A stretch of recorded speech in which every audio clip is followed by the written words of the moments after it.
Nothing upsets a cowboy more than a bent landscape stable.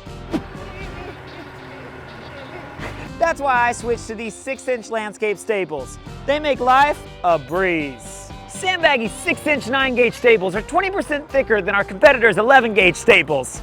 Now that's awesome. Our 6-inch staples are way stronger than those lazy 4-inch staples, and they stay in the ground, even on a super windy day. Now that's some strong wind. You can use these things for installing all kinds of landscape fabrics: erosion control matting, bird netting, artificial turf, plastic netting, and even my outdoor decorations. Other cowboys even use this to secure their drip irrigation tubes and PVC pipes up to 1 inch in diameter.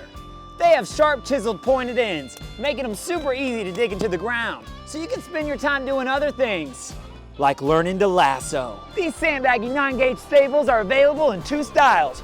Woo! If you plan on reusing them, get the galvanized version, which is just a fancy way of saying they're rust resistant. If you plan on installing them once and leaving them alone, use the non-galvanized option. Believe it or not, when your staple has some rust on it, it helps it stay in the ground better.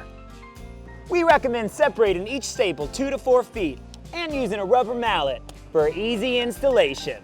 These are so easy to install, you could do it blindfolded. We carry a variety of landscaping staples from 6 to 12 inches long for soft and hard soils, and we carry over 1 million in stock at all times. That's what makes us the #1 best-selling brand of landscaping staples on the internet. Sandbaggy is an American Christian-run company based in California, trusted by farmers, landscapers, homeowners, and government agencies across this great country, America.